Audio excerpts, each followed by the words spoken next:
আসসালামু আলাইকুম সবাইকে। আশা করি সবাই ভালো আছেন। সবাইকে স্বাগত জানাচ্ছি আজকের লেসনে। আমাদের আজকের লেসনে আমরা অডিয়েন্স টার্গেটিং সম্পর্কে জানব। ফেসবুক অ্যাড রান করতে গেলে আমাদের অডিয়েন্স টার্গেটিং খুব ভালোভাবে জানতে হয়। তো চলুন আমরা অডিয়েন্স টার্গেটিংয়ের ডিটেলস জেনে আসি এবং কিভাবে আপনি অডিয়েন্স টার্গেটিং করবেন সেটা সম্পর্কে আমরা আজকে পরিষ্কার একটা ধারণা নেব। ওকে, সো অডিয়েন্স টার্গেটিং কী জিনিস? অডিয়েন্স টার্গেটিং আমরা কিভাবে করব? সো অডিয়েন্স টার্গেটিংটা হচ্ছে আমরা যখন অ্যাড রান করি আমাদের অডিয়েন্সকে আমরা কিভাবে টার্গেট করব, কোন অডিয়েন্সকে আমরা টার্গেট করব, কাদেরকে আমি আমার অ্যাড দেখাবো, এটাই হচ্ছে অডিয়েন্স টার্গেটিং। ফেসবুকে আমরা ডেমোগ্রাফিক, বিহেভিয়ার এবং ইন্টারেস্ট এই তিনটি বিষয়ের উপর ভিত্তি করে আমরা টার্গেটিং করতে পারি, audience targeting.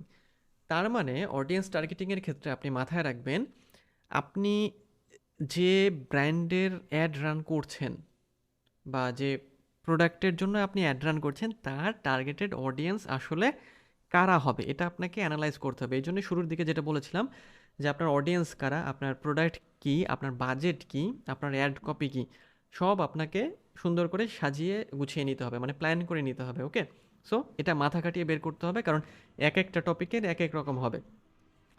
So audience targeting আমরা কিভাবে করব? ওকে, সো অডিয়েন্স টার্গেটিং করার জন্য আমি আপনাদের এখান থেকে হচ্ছে একটা মানে ডিটেলস কিছু দেখাই। এখান থেকে অডিয়েন্স সম্পর্কে আমি এখান থেকে যাচ্ছি। আমরা এখানে অডিয়েন্সের যাবতীয় সব কিছু সম্পর্কেই জানবো। ওকে, সো ফেসবুকে যেটা বলেছিলাম যে 1300-র বেশি প্লাস অডিয়েন্স টার্গেটিং আছে। দেখেন এখানে the complete Facebook interest list, অর্থাৎ আমরা যে এখানে বললাম যে আমরা ডেমোগ্রাফিকের ভিত্তিতে হচ্ছে টার্গেটিং করতে পারি। ডেমোগ্রাফিক মানে কি? ডেমোগ্রাফিক মানে হচ্ছে জনসংখ্যার ভিত্তিতে বা জনমিতির ভিত্তিতে, বিহেভিয়ার মানে আচরণের ভিত্তিতে, ইন্টারেস্ট মানে আগ্রহের ভিত্তিতে। মানে ডেমোগ্রাফিক মানে কোন এলাকার মানুষ আমরা টার্গেটিং করতে চাই, কোন এলাকায় স্পেসিফিক ও কোন জায়গার জনসংখ্যা। বিহেভিয়ার বলতে বলতে কে কোন জিনিস বেশি পছন্দ করে, এরকম টাইপের। আর বিহেভিয়ার বলতে আচরণ, কোন জিনিসটা বেশি করে। আর ইন্টারেস্ট বলতে কার কোনটাতে আগ্রহ আছে। ওকে, সো আমরা এটা দেখে আসি। এখানে দেখেন ফেসবুক ইন্টারেস্ট লিস্ট। হ্যাঁ, এখানে আমরা বিশাল একটা লিস্ট পাই, যেটা আমরা ফেসবুক অ্যাড ম্যানেজারের মধ্যে যখন চাই অ্যাড রান করার জন্য তখনও আমরা এটা পাবো। তবে এখানে ডিটেলস দেওয়া আছে। দেখেন এখানে বিজনেস অ্যান্ড ইন্ডাস্ট্রি পাবেন আপনি, এন্টারটেনমেন্ট, মানে এই সব মেইন টপিকের আন্ডারে আপনি টার্গেটিং করতে পারবেন। মানে বিষয়টা এরকম যে আপনি চাইলে বিজনেস অ্যান্ড ইন্ডাস্ট্রি যারা পছন্দ করে বা বিজনেস অ্যান্ড ইন্ডাস্ট্রির সাথে যারা কানেক্টেড তাদেরকে অ্যাড শো করাতে পারবেন। তারপর এন্টারটেইনমেন্টের সাথে যারা আছে তারা family and relationship, fitness and ওয়েলনেসের ভিত্তিতে, food and drink, hobby and activity, shopping and fashion, sports and outdoor, technology ইত্যাদি। হ্যাঁ, তারপর বিজনেস অ্যান্ড ইন্ডাস্ট্রির মধ্যে আবার দেখেন অনেক ক্যাটাগরি, অ্যাডভার্টাইজিং, এগ্রিকালচার, আর্কিটেকচার। তার মানে আপনি যদি বিজনেস অ্যান্ড ইন্ডাস্ট্রির আন্ডারে যারা অ্যাডভার্টাইজিং পছন্দ করে, এগ্রিকালচার করে, আর্কিটেকচার সম্পর্কে জানে, ব্যাংকিং জানে, এভিয়েশন জানে, তাদেরকে টার্গেট করতে চান তাও করতে পারবেন। Okay, investment banking, online banking, retail banking, retail banking বললাম, কনস্ট্রাকশন ডিজাইন। সো এখানে প্রচুর লিস্ট আছে। আমি এত বড় লিস্ট এখন পড়বো না, কারণ তাহলে আমাদের এই লেসন অনেক বড় হয়ে যাবে। সো আমি এমনি আলোচনা করে দিচ্ছি যে 1300-র মতো, 1300 প্লাস আর কি আপনি টার্গেটিং অপশন পাবেন। এন্টারটেনমেন্টের মধ্যে দেখেন যারা অ্যাকশন গেম খেলে তাদেরকেও আপনি টার্গেট করতে পারবেন, যারা বোর্ড গেম খেলে তাদেরকে, ব্রাউজার গেমস তাদেরকেও টার্গেট করতে পারবেন, মানে অ্যাড দেখাতে পারবেন। ক্যাসিনো গেমসও পারবেন, first person shooter games, gambling, massively multiplier, online games, online পোকার, অনেক কিছু। ওকে, তারপর লাইভ ইভেন্ট, অনেক প্রচুর। মুভি, কে কোন ধরনের মুভি দেখে সেটা দেখেও আপনি তাদের টার্গেট করতে পারবেন। মানে কারা অ্যাকশন মুভি দেখে, কারা অ্যানিমেটেড মুভি দেখে।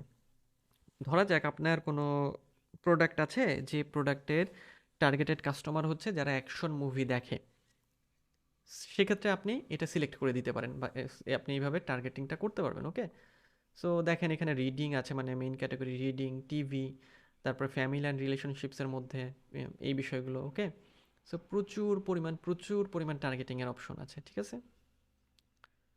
সো এখান থেকে আমরা যদি নিচের দিকে যাই, প্রচুর আছে। সো এখান থেকে আমরা বুঝতেই পারছি তাহলে যে ফেসবুক আসলে অ্যাড হিসেবে কেন এত ভালো প্ল্যাটফর্ম। ওকে, যেমন পেটসের মধ্যে দেখেন যারা birds, cats, dog, fish, horse, pet food, rabbit, reptiles এই সব বিষয় পছন্দ করে বা এই সব বিষয় নিয়ে কাজ টাজ করে, তাদেরকেও আপনি টার্গেট করতে পারবেন। Okay, so interesting, very interesting.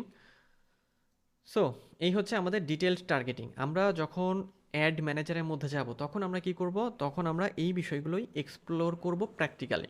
ওকে, সো আমরা আপাতত থিওরি নিলাম, এরপরে আমরা প্র্যাকটিক্যালে যাব। প্রচুর আছে এরকম, প্রচুর।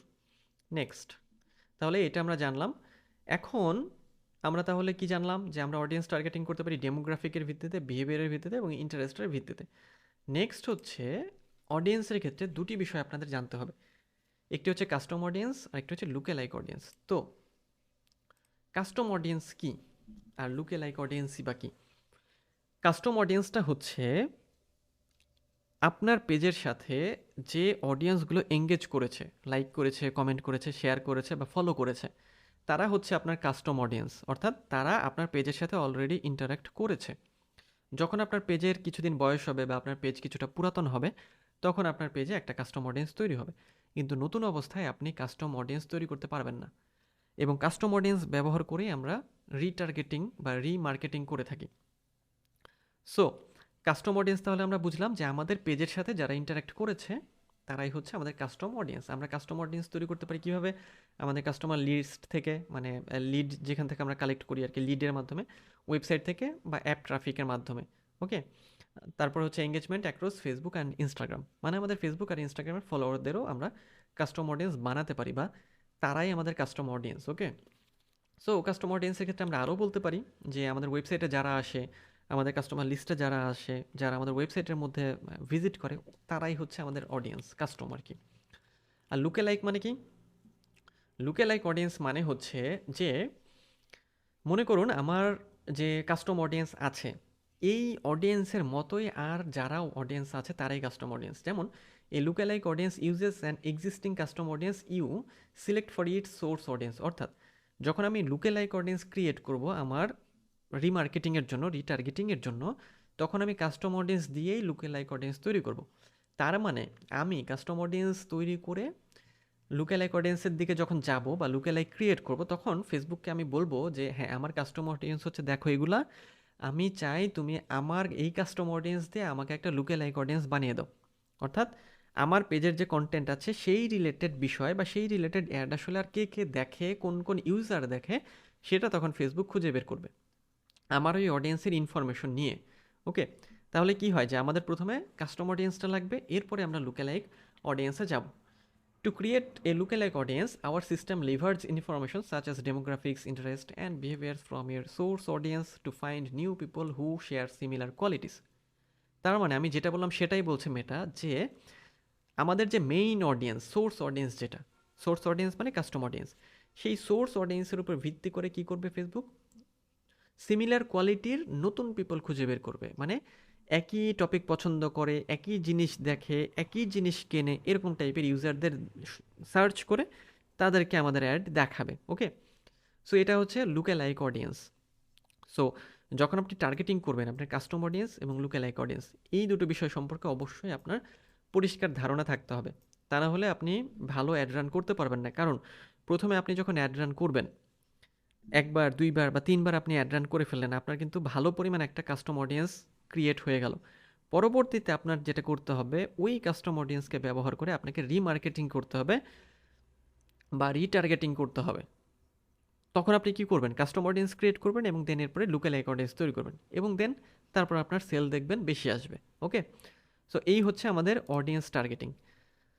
সো আমাদের আজকের লেসনে আমরা অডিয়েন্স টার্গেটিং সম্পর্কে জানলাম। অডিয়েন্স টার্গেটিং আসলে কি, আমরা দেখলাম যে ডেমোগ্রাফিক, বিহেভিয়ার এবং ইন্টারেস্টের ভিত্তিতে আমরা টার্গেটিং করতে পারি, এবং একই সাথে কাস্টম অডিয়েন্স এবং লুকালাইক অডিয়েন্স সম্পর্কে আমরা জানলাম। এর পরের লেসনে আমরা ক্যাম্পেইন টাইপ বা অবজেক্টিভ সম্পর্কে জানবো। সো দেখা হচ্ছে পরের লেসনে। সে পর্যন্ত সবাই ভালো থাকবেন আর অবশ্যই সুস্থ থাকবেন।